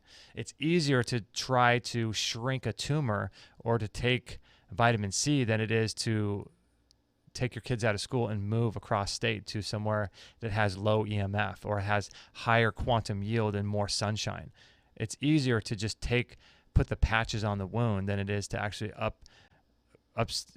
pull up your entire life and to move somewhere else. But that's ultimately what it comes down to, is actual healing and changing the environment you're in. So hopefully you guys enjoyed that show with Brother Sage. That was a cool show. Hope you guys enjoyed that. Oh yeah, that's right. Simply me. You said, yeah, I'm gonna have to go back and listen. Zimbabwe. Yeah, I forgot the Shiva something, right? I forgot the actual name that started with a S. Oh, Eileen wants to know what's the name of the program at 7 p.m. and how can I get back to it. So Eileen, Elaine Smith, it's going to be at 7 p.m. tonight, so you can ask your questions to Clint Pattison. And if you go to extremehealthradio.com/YouTube, YOUTUBE, you'll get access at 7 p.m. Pacific time tonight. So Jordan wants to know about, does your mom have mercury and root canals in her mouth? The answer, Jordan, is an emphatic yes. She has root canals, she has cavitations, she has a mouthful of mercury, and I've told her that she needs to get that out, but it's one of those things where it's a massive. She's 77 years old, and so I'm not making excuses. As you can probably see in the video, myself, I have a gap in my tooth because I went to what I consider to be the premier biological dentist in the world, Dr. Stuart Nunley. He's an incredible guy. He was uniquely gifted to do this kind of work on the planet, and I recommend anybody and everyone to him. He's in Marble Falls, Texas, and we're in Southern California. What we did is we flew to Texas because I had root canals. I had my wisdom teeth. I had 4 cavitations where my wisdom teeth were. And for those who don't know, a cavitation is basically a pocket in your mouth where infections and toxins build up and actually get into your jawbone. And those get carried through your lymphatic system to different areas of your body. And a lot of people are saying there's a connection between these and cancer. And so I had 4 of those because I had my wisdom teeth removed back in my early 20s that I didn't know any better at that time. And then I had 2 root canals, and you can probably see there's a gap in my teeth if you're watching on YouTube on the left side of my mouth. And then I had mercury fillings. So I had all of that removed by Dr. Nunley.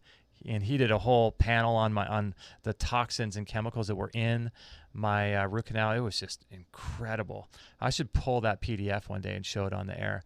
Jordan says, my mother-in-law had breast cancer decades ago, went through radiation, and she ended up having an infection oozing out of the breast, and that's how she died. Oh my gosh, Jordan. Wow. Ay, ay, ay. Well, that's tough. That is tough. Man, that is just so rough. It's rough because I'm not sure, Jordan, if you knew all of this stuff back then, but if you did, it's really challenging. I don't know if you guys in the chat room, tell me, do you guys have a hard time trying to get other people involved in natural healing and to take care of themselves? Because for me, it's really challenging, and I've come to a place in my own life where I don't try to get people to do anything. I don't try to tell them to do anything. If I go out to eat and I just have a salad and they eat whatever they want to eat, there is absolutely no judgment on them. That's one of the biggest things that has been in my path that I've learned through spiritual practice and through really reconnecting with why I'm here on the earth is not judging anybody, because you know what? Look at guys like George Burns. He lived till he was 103 years old smoking cigars. You look at people that defy the odds of what you think should be healthy. You look at people like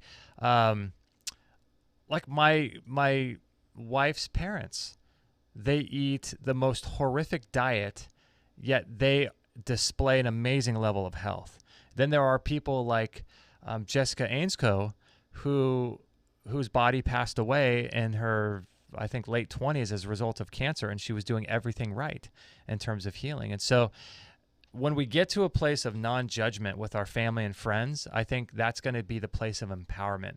Andre in the chat room wants to know about Dr. Stuart Nunley. So let me do this here. Let me do this. It's Healthy Smiles for Life. So let me do this. HealthySmilesForLife.com. If you go see Dr. Stuart Nunley, tell him, we sent you. We don't get any kickback or any financial benefit for them. I just love supporting that guy. He's a true miracle worker, and his office is incredible. Highly worth. We just put it on a credit card, I think, and we just paid it off. And just that's what we did, and so worth it. My goodness. Let's see, what else you guys are saying here in the chat room. Oh, one final thing I wanted to share with you guys about something I learned recently from a friend of our shows, and I think it might help you guys. And that is like trying to help other people in your life. Because, we all have like a wife, right? Or a husband, or a family member, a father, a mother, brother, sister, friend that we see suffering, right? And I have it. I mean, I could probably name 10 people in my life right now that are dealing with catastrophic illnesses. And when I first learned about natural health and natural healing, I wanted to shout it from the rooftops. I was like, you don't have to go through these toxic treatments. You can heal naturally. And then I tried to get people to do things and to wake up, and no one listened because people just want to do what they want to do. And there's no changing other people, right? People have to get to the point where they want that healing, that deep, real healing themselves, right? So they have to come to that conclusion. We all have to take our own responsibility for our own healing. So one thing that was shared to me was this idea of, it's called Cartman's Triangle, Carpmans, and I thought it was really interesting. And what this doctor friend of ours was saying, Dr. Massey on the show, was he was saying that there's 4 energy fields that people typically live in their whole life. And that is the victim, the helper, and the perpetrator. So most people typically live their lives in one of those 3 categories: the victim, the helper, or the perpetrator. If they're the victim, everything is woe is me, everything is against me. I can't do anything because I don't have any power. I can't change. I can't do this. I can't. They're the victims, and they receive power from being a victim. We all do. It's like this subconscious thing that we all want, is the approval from other people to recognize our own suffering and to sympathize with us and realize how difficult our life is, right? So that's the victim. And we all have all 3 of these energy fields within us, but we typically spend the most amount of time in one of them throughout our whole life. but it is possible to move through these different energy fields. So the other victim, the perpetrator, is the person who sort of is the guy that kind of does what he wants. He's the Lone Ranger, he or she. They kind of just put their middle finger up to society and say, screw you, I'm doing whatever I want to do. Nothing you say or do can stop me. That's the perpetrator. That's the person who's going to come in and sort of blow through town, ruin everybody's life, and then just leave without even thinking about it, right? That's the perpetrator. That's the person who he or she acts and everybody responds to his or her actions, right? He says something and everything just blows up, and then everyone responds to what he did, and then he just goes somewhere else. That's the perpetrator energy. So you have the victim, the perpetrator, and the third energy field is the helper. That's typically like where I fall in most of my time, is the helper. So I want to help everyone. This is why I started this show. I want to help other people realize there's alternative ways to heal. You don't have to go through the pain and the suffering of conventional medicine. You can do your own healing, and that's my sort of way of looking at things. I fall into that helper role. And I think maybe a lot of you guys do too. I'm seeing you guys chat here on YouTube, and I'm saying to you guys, I'm assuming that you have people in your life that are the same way, that they need your help, and you have the help to offer them, but they don't trust you, or they don't listen to you, or they don't take your advice, and they suffer, and you watch them suffer, and you feel like there's nothing they could do. And so what Dr. Massey was telling me was, guess which energy field is the most has the strongest immunity.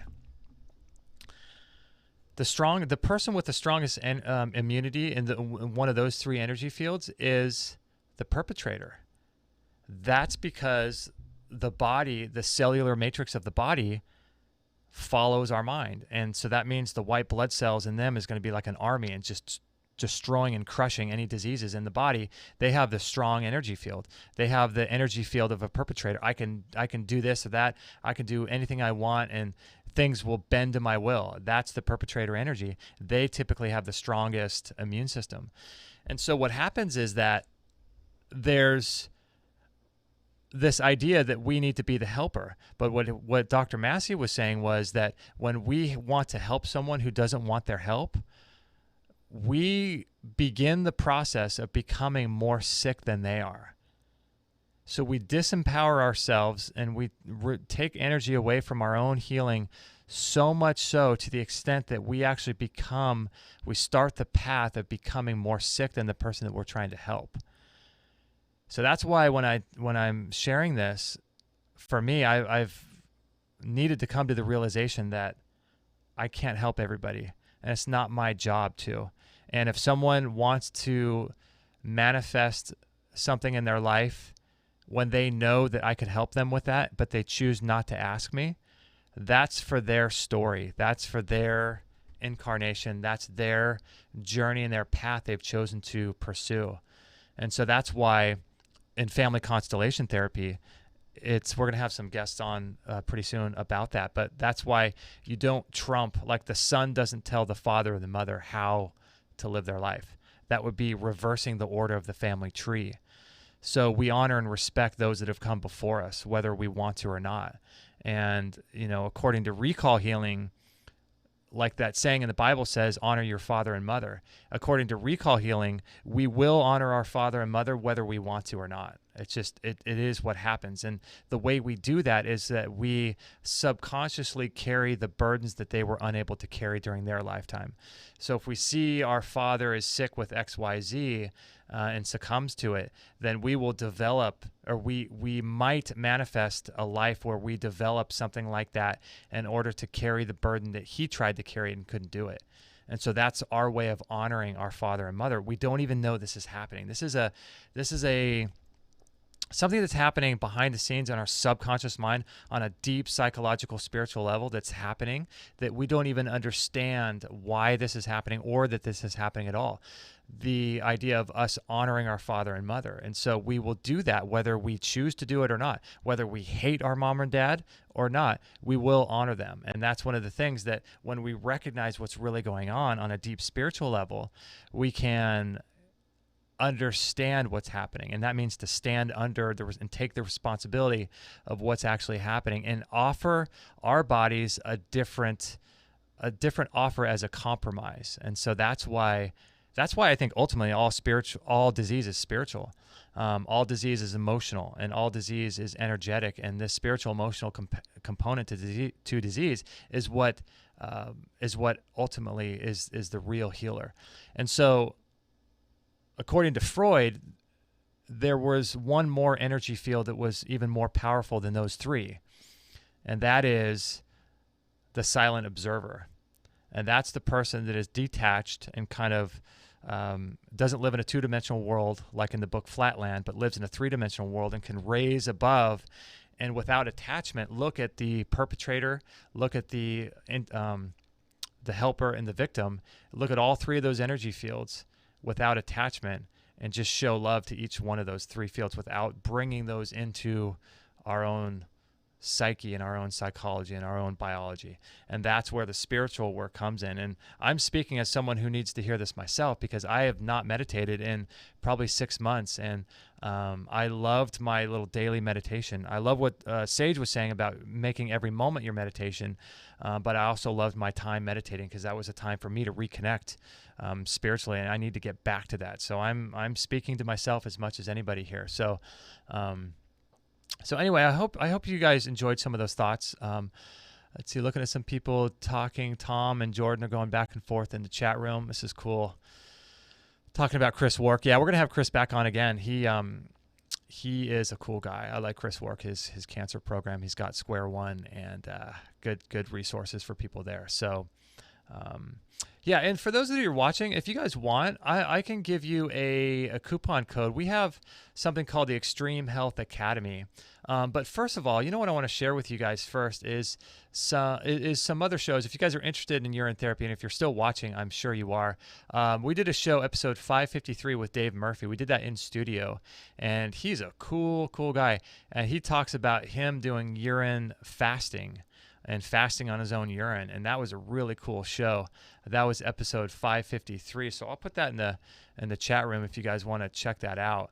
I'll share that. Dave Murphy's a cool guy, man.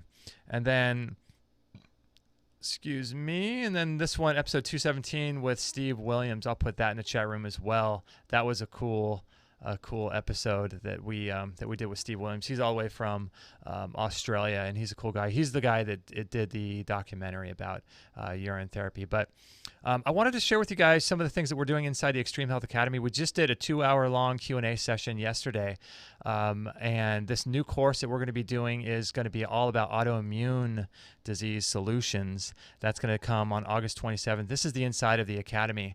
And if you guys haven't had a chance to check it out yet, let me give you a coupon code. There's a 2-week free trial that I can give to you guys, and it's EHR14. So let me share with this in the chat room, just in case you guys want to check that out.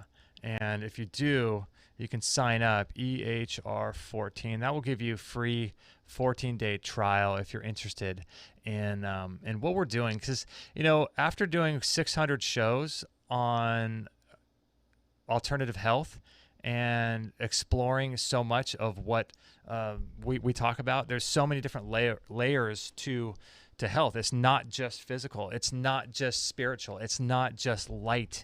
Although all those things play such a huge role, it's not just these things.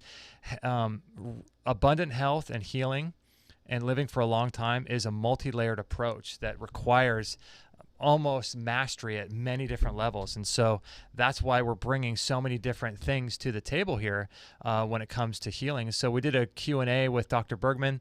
That was, we answered 26 questions of your health questions about DMSO, C60, thyroid health, circulation. That was awesome. We've got every single week we've got Q&A sessions with myself and Dr. Bergman that's happening inside the Academy, so you can get your health questions answered and get a lot of different tools and a lot of different ideas about healing. And so man, this is really cool. I'm really excited about what we're doing here, and I think this is going to help you so much. And the best part about it is that we have an awesome community of people, of thousands and thousands of forum threads, and people talking about what's working for them and making friends inside the community. So it's just really cool. I'm really honored to be a part of it, actually. I just feel really blessed to be a part of this. And we're going to be bringing different practitioners on, which is really, really cool. We're going to be doing Q&A sessions with different practitioners and organizing all of that content. So if you guys want to find out about, like, say, rheumatoid arthritis or Crohn's disease, you might have 5 or 6 different practitioners all sharing their best techniques for overcoming any kind of health concern or condition. And we're going to organize all of that alphabetically. We've already been doing that. We're releasing courses every single month. The last one we just did was Preventing and Healing Cancer. This was our shortest course, and it was 13 videos and 2 hours long, all about healing cancer. And it's just such high-level stuff that I feel like we should really be taught this stuff in school. And so I highly encourage you guys to check out the Extreme Health Academy if you want to take your health to new levels, if you want to overcome any kind of health challenge. It's really the go-to place for all of this cutting-edge information, because we bring so many different ideas and modalities to the table, everything from spirituality to biophotons and non-native EMF to blue light and how light affects the photoreceptors in our skin and our DHA levels and the voltage of the body. We bring all of that in.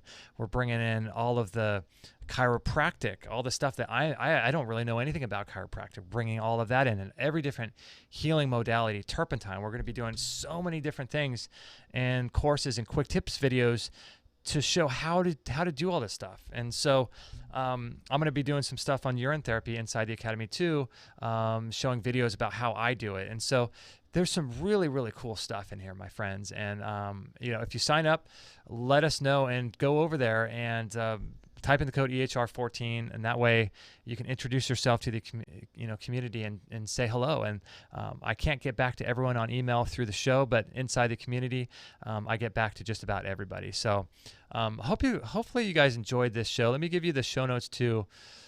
This is going to be released. If you're subscribed to our podcast, it's going to be available probably not for some time, but is episode 590. So if you're watching the YouTube version before the podcast is available, if you go to extremehealthradio.com/590, that will be the show page for this show. But it won't be on the website until that time. So just so you know. So we've got some cool shows. We've got Dr. Bergman coming up, Dr. Veronique Desagnu talking about breast cancer. We just released a show yesterday with Nicholas Pinot all about 5G. So you're going to want to check that out. We've got Dr. Massey coming up. That's going to be a great show. He's a former anesthesiologist, and he's one of the 2 most amazing people. I'll share with you later who the other most influential person, but in our whole show, there are 2 people who have influenced me more than anybody else, and one of them is Dr. Massey, and he's coming up pretty soon. We've got Dr. Gerald Smith, and we've got Dr. Scott Schur. We did a whole show on hyperbaric oxygen therapy. We did a whole show recently with Dr. Darren Schmidt about dirty blood and lactic acidosis, and so that was cool, and a show with Andy Mant on blue light. So we've got a lot of cool stuff going on. We're releasing 2 or 3, 4 shows every single week, or probably about 2 or 3 shows every week, I'd say. Every few days we're releasing. So if you're subscribed on iTunes or Stitcher or SoundCloud or all these other devices, make sure to subscribe and give us a review. We'd appreciate that. So anyway, thank you guys for checking out our website and our show and all that good stuff. It's great to be back doing more shows and helping you guys and all of that. So I wanted to share with you guys too, our store. If you haven't had a chance to check that out yet, we're got some great products in our store. We've got the blue blockers glasses that I'm wearing now. We've got that Omron nebulizer that I was talking to Sage with. We've got the MitoLife DHA extract. We've got the air purifier that we use in our room, the Air Doctor Pro. We've got the IMRS pad. We've got the Magnetico. Have you guys tried the Magnetico sleep pads yet? Talk about powerful. If you guys want to mitigate 5G and sleep in a magnetic field, This is the product, man. Check into the Magnetico sleep pad. We did a whole show on it. We've also it's got the Scalar Energy Rest Shield in our bedroom. I love that thing. It's right next to my bed, as well as the rapid release. We've got the saunas, the rebounders, all that stuff. The biomat, the Barf World dog food. There's so many great things that can help your body to heal. The Qigong course, which I would highly recommend. We've also got the Bellicon Rebounder, which I do every day, as well as juicers and Vitamix blenders and all that good stuff. So make sure to check out our store. If you haven't checked it out already, you can go into each product. You can watch videos and learn more about what the product does for you. And by going to our store, that helps support the show. So I really appreciate your ongoing support for that. And many of you guys also have supported us on Patreon. Thank you guys for that. We really appreciate sending $1 or $2 per show every single month. That really, really helps us. So there's a lot of costs that go into doing live shows and broadcasting and doing all of this stuff. So we appreciate you guys so much. So with all of that said, I love you guys. Let me just make sure there's nothing left yet on YouTube. And Tom says, what's your name? Sorry, I did not catch it. My name is Justin Stellman, Tom. Justin Stellman is my name, and there you go. As far as do you ship worldwide, the store is not. Tom, if you're talking about the store, it's if we're affiliated with these companies, so we don't do any shipping. So the company itself will do the shipping. So yeah, you can just purchase like through our link, like a Bellicon Rebounder, and they will ship worldwide. Most every product that we promote, whether it's the sauna or the rebounder, they all ship worldwide as far as I know. So thank you guys for your support, but most importantly, just realize that you don't need any of these tools to heal. Like Sage was saying, this is bad for business for me to say this, because this is how we pay our bills, is through promoting products that we really love. But with all of that said, you don't need anything. You want to heal, just stop eating and do urine fasting. Ultimately, that's what it's all about, right? These tools that we use, like the sauna and the rebounder and the IMRS and the PEMF devices, I love them. I use them all. The red light therapy devices, I use them all, but they're not necessary for healing. What really heals the body is fasting and reconnecting with nature, with God, and cleansing. That's what heals the body. So, yeah, thank you for your support. I know that's bad for business, but a lot of people will just push products on people, and we've never really done that. The products are there just to pay our bills and to help everything we have going on. So if you really want to take your health to new levels, though, check out the Extreme Health Academy. That will be an amazing resource for you guys, and the great community in there with people just like this that are wanting to help each other. So check that out. If you use the code EHR14, you'll get 14 days off, so 14 days for free. So make sure to check that out. All right, my friends, this is so cool. I love doing the shows live. I hope you guys enjoyed it. We're going to be doing another live show tonight that's sort of not our regularly scheduled programming. This is going to be a show because Clint is over in Sydney, Australia. So we're going to be doing a show with Clint in Australia. So want to make sure that let you guys know that's going to be 7 p.m. Pacific time tonight. If you guys want to watch and be a part of that, I'll post it on my Instagram stories, so that you guys, if you're following us on Instagram stories, you'll be notified of that. So, anything on Facebook? Oh, Colleen says, I think people are programmed to believe our age should dictate how hard we fight to be healthy. When our seniors start to get sick, they just accept it and don't ask questions. Oh man, that is so true, Colleen. I think what happens is your life force gets depleted, and you don't have the energy or the drive or the will to live anymore. So you've got such a depleted amount of energy that you just give in to the sickness, unfortunately. And that's why we want to keep our energy levels high. We want to make sure that we're always inspired, always taking action, always learning to learn new things, whether they be health related or just hobbies or anything else. That's why it's so important to be excited about life and and how we can grow and learn new things, learn new languages, learn new skills. Like Jim Rohn talks about this in his course. If you haven't gone through Jim Rohn's course, The Challenge to Succeed, that will change your life. The Challenge to Succeed by Jim Rohn. So check that out. Sharon says she agrees. She went to Dr. Stuart Nunley, the best biological dentist in the world, in my opinion, by far. We've talked to many biological dentists. I'm just partial to Dr. Nunley. He's worth every penny and one of the best investments you could do in your health. So, all right, my friends, that is it. We love you guys. We're going to head out, and we'll see you again later on today at 7 p.m. Pacific for the show with Clint Pattison on healing rheumatoid arthritis naturally. So if you have any people that have that condition, whose bodies has that, let them know about this show that's going to be with Clint Pattison. Really cool guy. All right, guys, we love you so much, and we'll catch you guys on the next episode. This was episode 590. Love you guys. Bye. No material on this blog is intended to suggest that you should not seek professional medical care. Always work with qualified medical professionals, even if you educate yourself in the field of live food, nutrition, and alternative medicine. I'm not a doctor, nor am I offering readers medical advice of any kind. None of the information offered here should be interpreted as a diagnosis of any disease, nor an attempt to treat or prevent any disease or condition.